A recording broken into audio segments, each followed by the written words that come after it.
3 दिवशी उपोषण. भाऊ 3 दिवस उपोषण सुरू आहे. आपण इथे भेट दिली, काय सांगाल, काय प्रतिक्रिया आपली?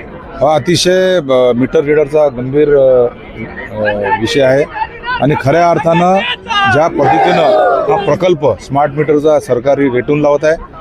इलेक्शनच्या पहिलेच ह्या स्मार्ट मीटर लावण्याची प्रक्रिया सुरू झाली होती, पण लोकांचा विरोध आणि ह्या मीटर रीडरचं पुनर्वसनाचा काहीच विचार न करण्यात आल्यामुळे येणाऱ्या इलेक्शनला बघून त्यांनी तुर्तास स्थगिती दिली होती. पण आज काही भागात महाराष्ट्रामध्ये स्मार्ट मीटर लावण्याची प्रक्रिया सुरू झाली आहे. खरं तर स्मार्ट मीटर लावणं हे ऐच्छिक राहायला पाहिजे. इलेक्ट्रिसिटी ॲक्टप्रमाणे ऐच्छिक पाहिजे, की ज्याला असं वाटते का स्मार्ट मीटर लावण्याचा फायदा आहे त्याला स्मार्ट मीटर लावणं बांधिलकी आहे.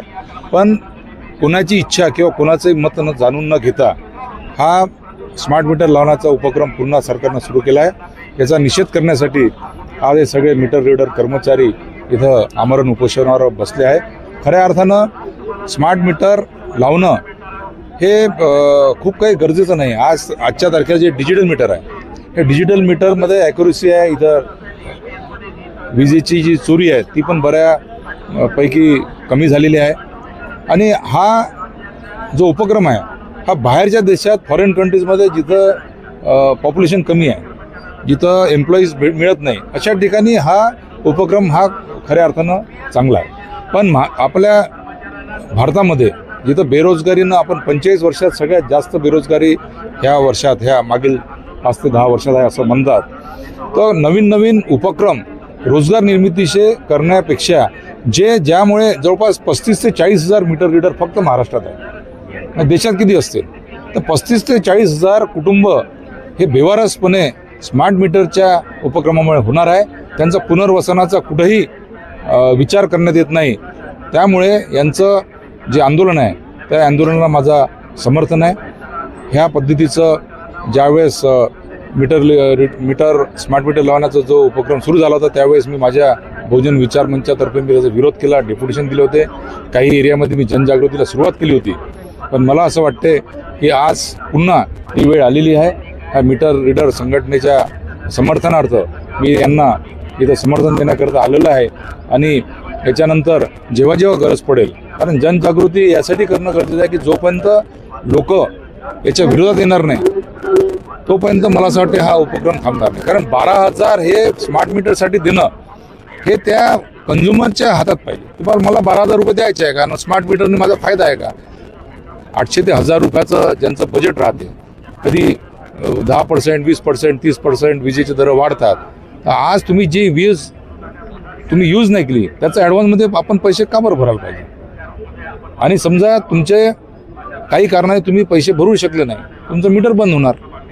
रात्री बेरात्री कधी पण तुमचं समजा मीटर बंद झालं तर तुम्हाला जी गैरसोय होणार. आणि हा सगळ्यात मोठा प्रश्न ह्या मुलांचा रोजगारांचा आहे.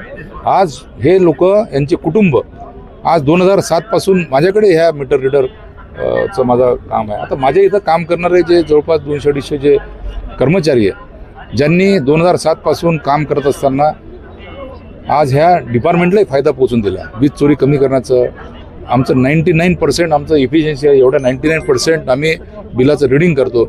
एवढं चांगलं काम करत असताना आज त्या कामाच्या भरोशावर त्यांनी लग्न केले, मुलं बाळ झाले, त्यांचे शिक्षणाचे प्रश्न आहे, त्यांचे राहण्याचे प्रश्न आहे, कोणी घर घेतलं, लोन घेतलं. तर हा जवळपास एक 25 ते 30 हजाराचा कंत्राटी कामगार हा कुठं जाणार आहे? याचा कुठंतरी विचार ह्या सरकारने केला पाहिजे. माझी सरकारला विनंती आहे की तुम्ही इलेक्ट्रिसिटी ॲक्टप्रमाणे याला तुम्ही ऐच्छिक करा. ज्याला असं वाटते त्यांना स्मार्ट मीटर लावायचं, ज्या कंझ्युमरला वाटते का आपलं जे डिजिटल मीटर आहे, आणि हे डिजिटल मीटर काही लोकांनी खरेदी केलेलं नाही आहे, सरकारने त्यांच्या लॅबमध्ये टेस्ट करून हे दिलेलं आहे ना. आज बऱ्यापैकी त्याची ॲक्युरेसी आहे. आज आमचा कुणाचा, ह्या कामगाराचा किंवा म्हणा आमच्या कॉन्ट्रॅक्टरचा ह्या नवीन टेक्नॉलॉजीला कोणचा विरोध नाही आहे. तसं राहिलं असतं तर मेकॅनिकल मीटर ज्यावेळेस बदली केले, मग त्यालाही 8-10 वर्षच झाले ते बदली करून आता लावले. तर अशा तऱ्हेनं नवीन हा स्मार्ट मीटर लावण्याचा हा जो प्रकार आहे हा एक फार मोठा बिझनेस प्लॅन असं सगळ्यांना वाटते. हा कुठेतरी सरकारने याच्यामध्ये दखल देऊन इलेक्ट्रिसिटी ॲक्टप्रमाणे ऐच्छिक केला पाहिजे, जेणेकरून ह्या कंत्राटी कामगारांचे यांचा रोजगार हा वाचला पाहिजे.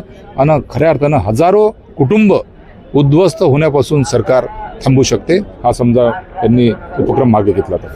भाऊ, एक महावीज निर्मितीचा पण एक प्रश्न असा आहे की जेव्हा ते बिल पाठवतात बाकीचे ते युनिट प्रमाणे पाठवतात, युनिट पण वाढलेला आहे, पण इतर खर्च खाली पण दाखवतात.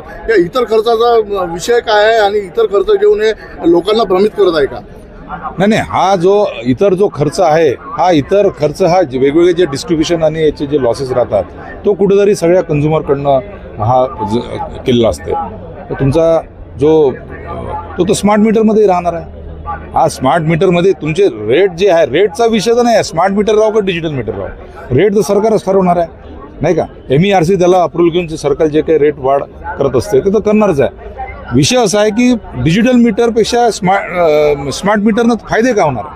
फायदे काहीच नाही ना. उलट महाराष्ट्रातले 25 ते 30 हजार कुटुंब उद्ध्वस्त होणार. विषय तो आहे. त्याच्यासाठी हे आंदोलन आणि हे आमरण उपोषण करण्यात येत आहे. कुठेतरी सरकारने त्यात लक्ष घालून हा उपक्रम थांबवला पाहिजे किंवा निश्चित केला पाहिजे, ह्या मताचा आम्ही. दादा, आपण इथून डेलिगेशन द्यायला गेले, काय आश्वासन दिलं आणि कोणासोबत आपलं भेटणं झालं? आमचं सचिव साहेबाबरोबर भेटणं झालेलं आहे. त्यांनी आम्हाला शाश्वती दिली की ऊर्जा मंत्र्याबरोबर आम्ही तुमची संघटनेची मीटिंग घेऊ. त्याच्यामुळे ते आम्हाला ऊर्जा मंत्र्याची मीटिंग घेणार आणि फडणवीस साहेबांची भेट घेऊन घेऊ असं त्यांनी बोललेलं आहे. आपण काय मागण्या त्यांच्याजवळ समोर मागल्या? साहेब, आमची सर्वात महत्त्वाची मागणी आहे की आमचं रोजगारच जाणार आहे स्मार्ट मीटर लागल्यानंतर. तर आम्हाला शाश्वत रोजगारासाठी आम्ही त्यांना मागणी केलेली आहे. आमच्या इतर मागण्याही आहेत आपला, पण शाश्वत रोजगार आम्हाला आहे. जसं कंत्राटदार विरहित आम्हाला रोजगार पाहिजे, हरियाणा पॅटर्नसारखं आम्हाला काम पाहिजे. दुसरी मागणी आहे आमची. आम्हाला PF ESI मेडिकल हे भत्ते मिळत नाही, ती आमची सुद्धा एक मागणी आहे. अशा प्रकारे आमची 4-5 मागण्या आहेत, पण महत्त्वाची मागणी म्हणजे आमची शाश्वत रोजगार महत्त्वाची गोष्ट आहे. जर मागण्या पूर्ण न झाल्या तर आपलं समोरचं पाऊल काय राहील? नाही, मागण्या जर पूर्ण न झाल्या, जर आम्हाला जर आमची मीटिंग जर ऊर्जा मंत्री साहेबांवर घेतली नाही किंवा आमच्या मनालाही जर त्यांनी काम झालं नाही तर आम्ही पूर्ण महाराष्ट्राचे काम बंद आंदोलन करू. आता खाते वाटप व्हायचं आहे, पण ऊर्जा मंत्री कोण हा आता प्रश्नचिन्ह आहे. त्याच्यावर आपलं काय मत आहे? नाही सर, ऊर्जा मंत्री खाते सकाळी वाटप झाल्यामुळे बावनकुळे साहेब नाव आलेलं आहे. त्याच्यामुळे बघू आता कोण होतात तर नाही का. नमस्कार, मी अंत्येश्वर सुकणे, लातूर जिल्ह्यातील मीटर रीडर आहे आणि या ठिकाणी या हिवाळी अधिवेशनावर संपूर्ण महाराष्ट्रातील MSEDCL मीटर रीडर कंत्राटी कामगार संघटनेतर्फे या ठिकाणी आमचं 3 दिवसीय साखळी उपोषण या ठिकाणी आयोजित आहे. आणि या ठिकाणी मीटर रीडर म्हणजे हा महावितरणचा सर्वात महत्त्वाचा आणि मुख्य हा कणा असतो, जो की महावितरणचा सर्वात पाया जो असतो तो मीटर रीडरपासून होतो, जो की प्रत्येक कंझ्युमरची रीडिंग घेणे, त्याचे बिल वाटप करणे हा सर्वात महत्त्वाचा आणि कमाईचं साधन जो आहे महावितरणचं, तो म्हणजेच या ठिकाणी आम्ही मीटर रीडर आहोत. आणि महाराष्ट्र शासनाने या ठिकाणी जो स्मार्ट मीटरचा प्रोग्राम या ठिकाणी सुरुवात केलेला आहे, त्यामुळं महाराष्ट्रातील जवळपास 25 ते 30 हजार मीटर रीडर या ठिकाणी आम्ही बेरोजगार होणार आहोत. त्यामुळं जवळपास 25 ते 30 हजार घरावरती, आमच्या परिवारावरती उपासमारीची वेळ या ठिकाणी 100% येणार आहे. त्यामुळं आमची स्मार्ट मीटरला विरोध नाही. जो सरकारचा निर्णय असेल त्याला आम्ही विरोध करणार नाही, कारण त्यांनी जर निर्णय घेतला असेल, त्यांनी विचारपूर्वक केला असेल. पण आमची मागणी अशी आहे की आम्ही कमीत कमी मागील 20 ते 25 वर्षापासून या महावितरणसाठी आम्ही कार्य करत आहोत. त्यामुळं आमची एकच मागणी आहे की आम्हाला वयाच्या 60 वर्षापर्यंत शाश्वत रोजगार मिळावा व समान वेतन, तसेच बाह्य स्रोत कर्मचारी म्हणून कंत्राटी कामगार म्हणून महावितरणमध्ये समावेश करून घेण्यात यावं. कारण ते स्मार्ट मीटर बसल्याच्यानंतर आम्हाला काहीही असेल ते काम आम्हाला द्या, आम्ही ते काम करू. पण आमच्यावर जवळपास महाराष्ट्रातील 25 ते 30 हजार मीटर रीडर यांच्या परिवारावरती उपासमारीची वेळ आणू नका, ही सरकारला आमच्या सर्व मीटर रीडरतर्फे कळकळीची नम्र विनंती. कुठून आले? जवळपास महाराष्ट्रातील सर्व जिल्ह्यातून या ठिकाणी 1,500 ते 2,000 मीटर रीडर या ठिकाणी हजर झालेले आहेत. कारण भविष्याचा आणि त्यांच्या परिवाराचा आणि लहान मुलाबाळांच्या पोटाचा प्रश्न असल्यामुळं महाराष्ट्रातील संपूर्ण जिल्ह्यातून या ठिकाणी रीडर उपलब्ध आहे.